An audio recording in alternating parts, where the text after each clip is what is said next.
Introduction. Kamal and Deep are traveling in the train. Then a train passes from the nearby track. The train's whistle is so loud. Yeah, it's really not tolerable. I wanna ask you something. Yes, Kamal, sure. When the train passes us, the sound is loud, and when it moves away, the sound dies. Can you please explain me about this? Okay, Kamal, I will tell you. This is due to the Doppler effect. The train producing sound waves was moving with respect to us. It causes an apparent shift in the frequency of sound waves for us. That's why sound rises when the train comes near us and dies when train goes away from us. It's really interesting. I wanna know something more about this. Students, today we will study about the wave optics. Objectives. At the end of this lesson, you will be able to define wave front, know Huygens principle, understand refraction and reflection of plane waves, describe plane wave front in lens and prism, understand the Doppler effect, define electromagnetic waves, understand coherent and incoherent addition of waves, describe interference of light waves, explain Young's double-slit experiment, explain conditions for sustained interference.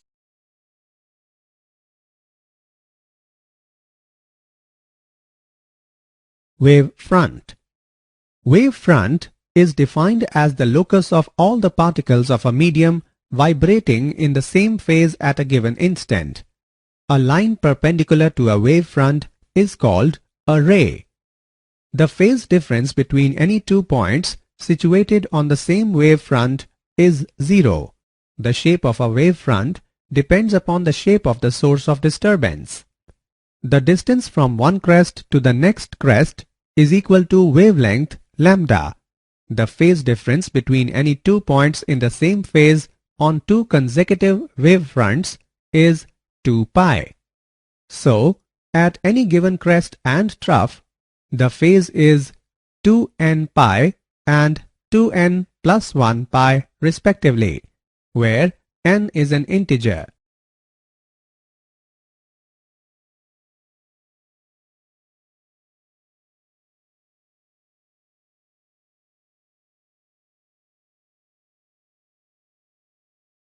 Types of wave fronts. There are different types of wave fronts which are given as spherical wave front. The wave front of light waves radiated by a point source may be represented by spherical surfaces concentric with the source. Plane wave front. At large distances from a point source, the spherical wave fronts are of very large radii and small portions of these can be considered planes. Cylindrical wave front. A line source can produce a cylindrical wave front coaxial with the source.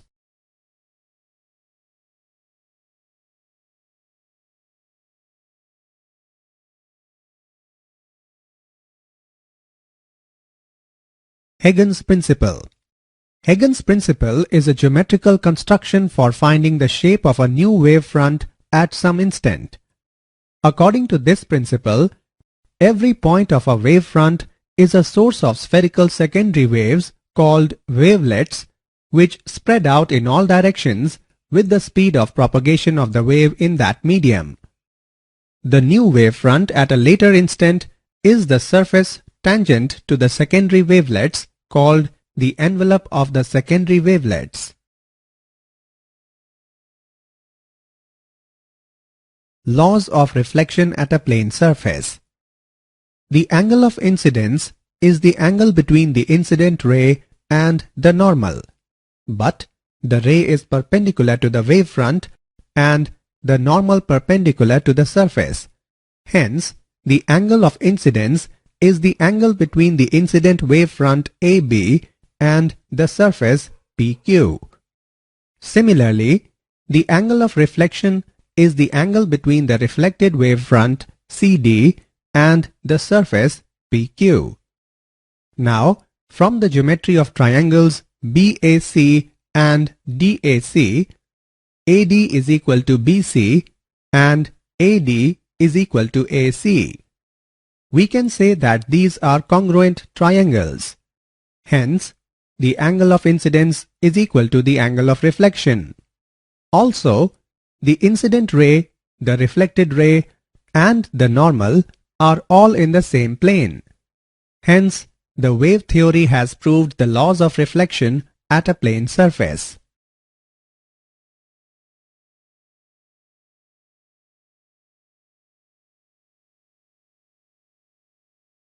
Reflection of plane waves.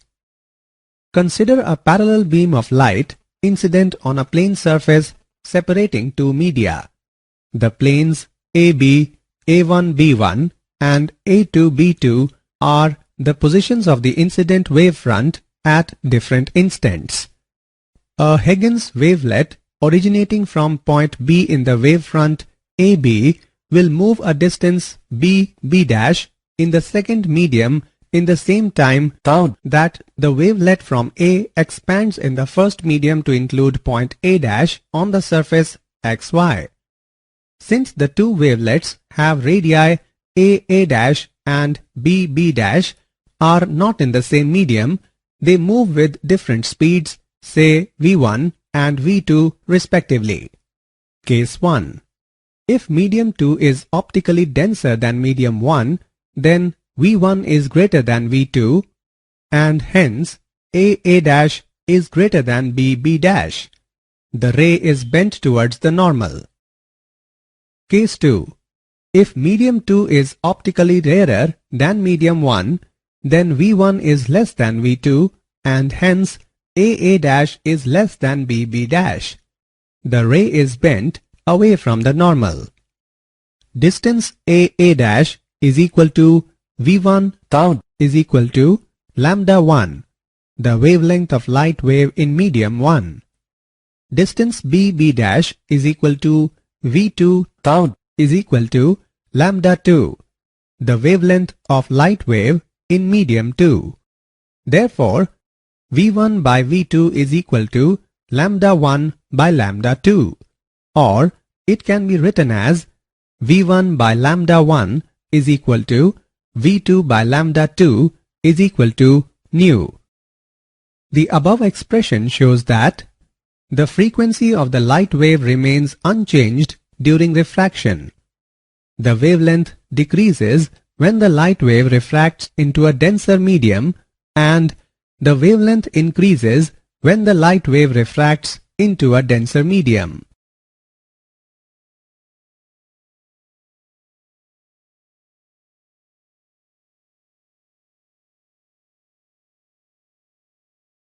Plane wavefront in lens.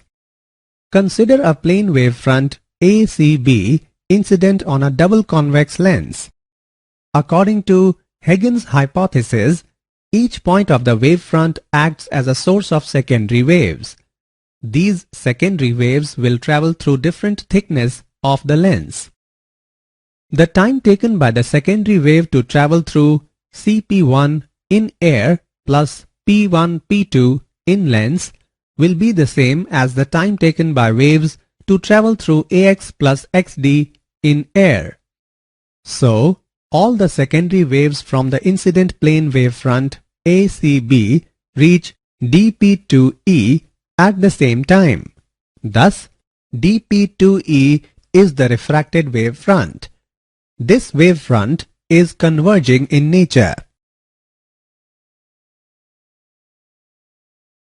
Plane wavefront in prism. Consider a plane wavefront BD incident on the prism.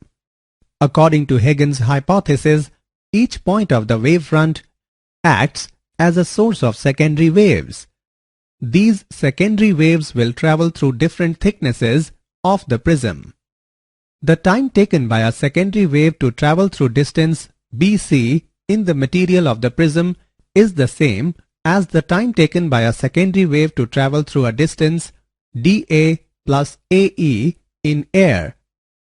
The distance travelled in air is clearly greater than the distance travelled in prism. This is because the velocity of secondary wave in the material of the prism is less than that in air. All the secondary waves starting from BD reach CE at the same time. So, CE is the emergent wave front. The Doppler effect. Consider when there is a medium and the source moves away from the observer, then latter wave fronts have to travel a greater distance to reach the observer. The time taken between the arrivals of two successive wave fronts is hence longer at the observer than is at the source. Thus, the frequency as measured by the source will be smaller. This is known as the Doppler effect. The Doppler effect is observed whenever the source of waves is moving with respect to an observer. The Doppler effect can be described as the effect produced by a moving source of waves in which there is an apparent shift in frequency for observer.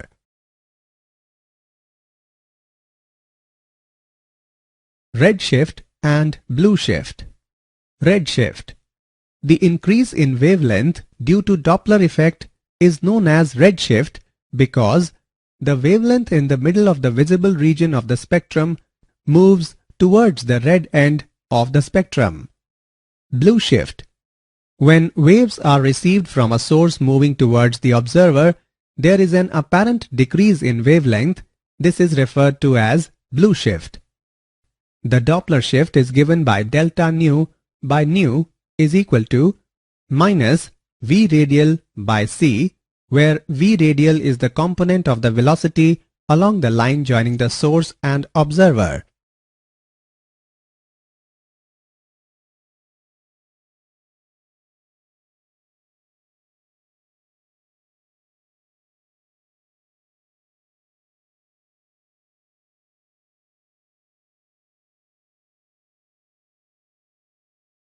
Electromagnetic waves. A wave of energy consisting of electric and magnetic fields is known as electromagnetic wave. Variations in both electric and magnetic fields occur simultaneously. As a result, they attain their maxima and minima at the same place at the same time. The directions of electric and magnetic fields are mutually perpendicular as well as to the direction of propagation of the wave. Thus, these waves are transverse in nature. The velocity of the waves depends entirely on the electric and magnetic properties of the medium in which these waves travel.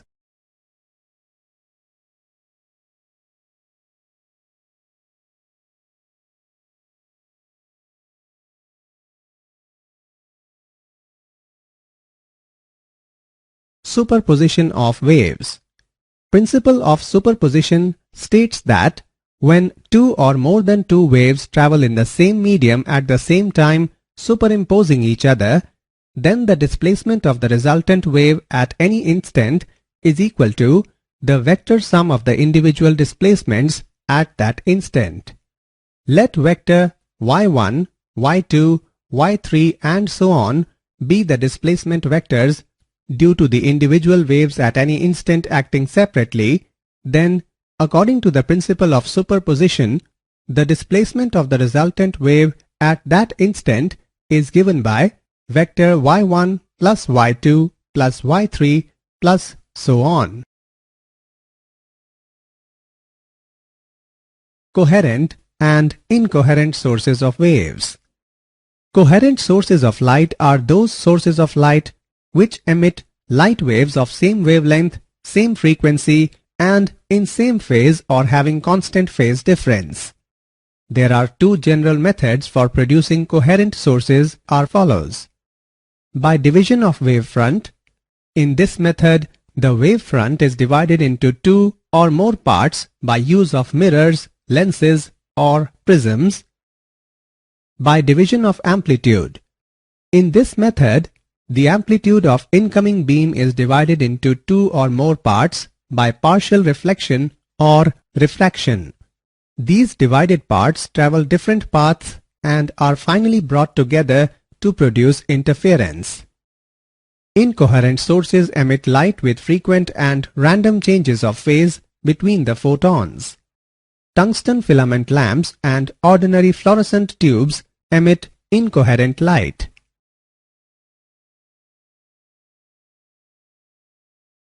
Interference of light waves. Interference of light is the phenomena of redistribution of light energy in the medium due to superimposition of light waves coming from two coherent sources. There are two types of interferences. They are constructive interference, destructive interference. The interference is constructive at the points where the resultant intensity of light is maximum, and the interference is destructive at the points where the resultant intensity of light is minimum. Constructive and destructive interference. Constructive interference. At the points of the medium where the resultant intensity of light is maximum, the interference is called as constructive interference.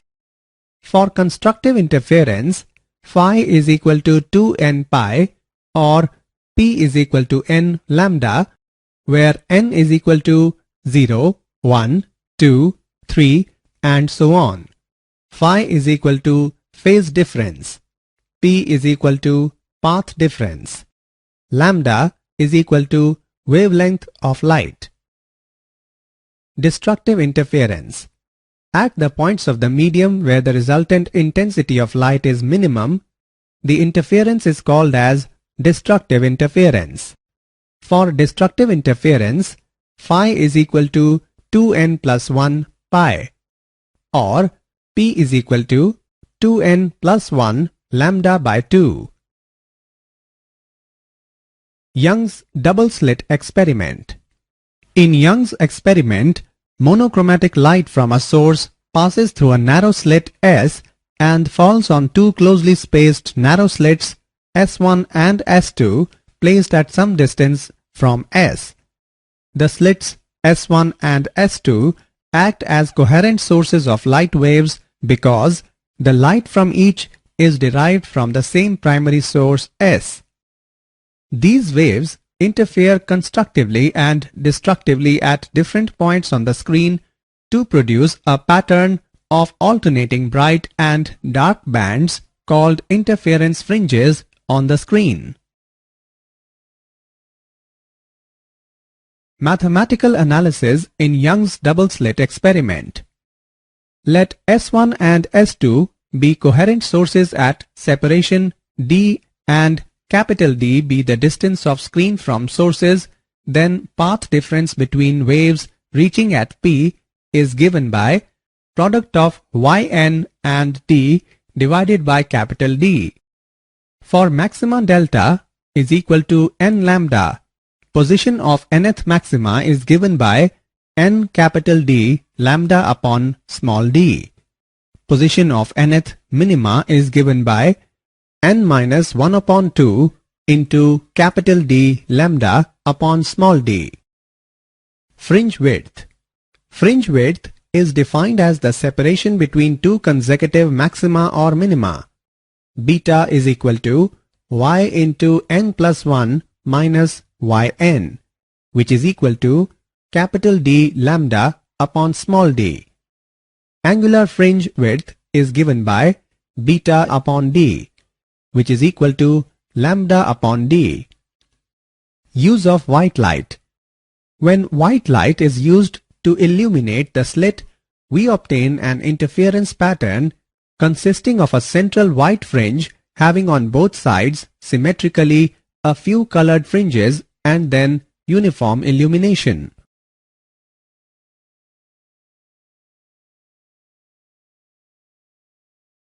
Example. Let's take an example on Young's double-slit experiment.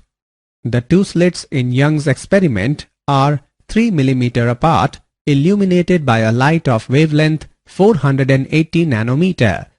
The screen is at 2 meters from the plane of the slit. Find the separation between 8th bright and 3rd dark fringe with respect to central bright fringe. Let's see the solution. Distance of 8th bright fringe from center is given by 8 capital D lambda upon small d. Distance of 3rd bright fringe from center is given by 5 capital D lambda upon 2 small d. We have y is equal to y8 minus y3. By putting the values and calculating, we get y is equal to 11 capital D lambda upon small d. Putting the values in the above equation and calculating, we get value of y is equal to 3.52 millimeter. Hence, the separation between 8th bright and 3rd dark fringe with respect to central bright fringe is 3.52 millimeter.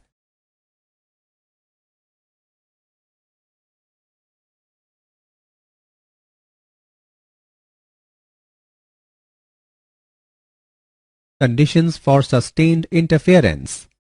The following conditions are necessary to obtain a continuous or permanent interference. The light should be monochromatic. If this is not so, the fringes of different colors will overlap. The two sources producing interference must be coherent. The wave trains causing the interference must have light waves of the same wavelength and same velocity. The two interfering wave trains must have the same plane of polarization. To observe interference fringes clearly, it is necessary that the fringe width is sufficiently large.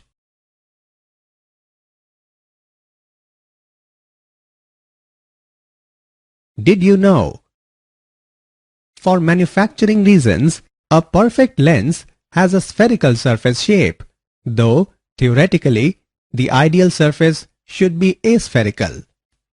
Light slows down, bends towards the normal, and has a shorter wavelength when it enters a higher refractive index or as it moves to denser medium.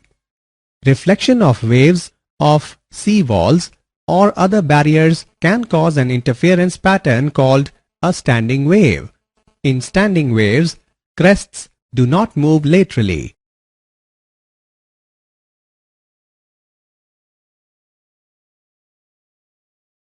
Summary. Let us summarize what we have learned. Wavefront is defined as the locus of all the particles of a medium vibrating in the same phase at a given instant. Every point of a wavefront is a source of spherical secondary waves called wavelets. The wavelength decreases when the light wave refracts into a denser medium. The Doppler effect is defined as the effect produced by a moving source of waves in which there is an apparent shift in frequency for observer. When waves are received from a source moving towards the observer, there is an apparent decrease in wavelength. This is referred to as blue shift.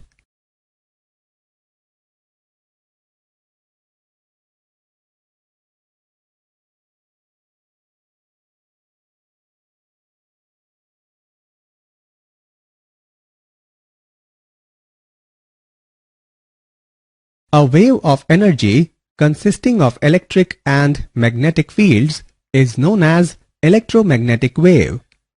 Coherent sources of light are those sources of light which emit light waves of same wavelength, same frequency, and in same phase or having constant phase difference. Interference of light is the phenomena of redistribution of light energy in the medium due to superposition of light waves coming from two coherent sources.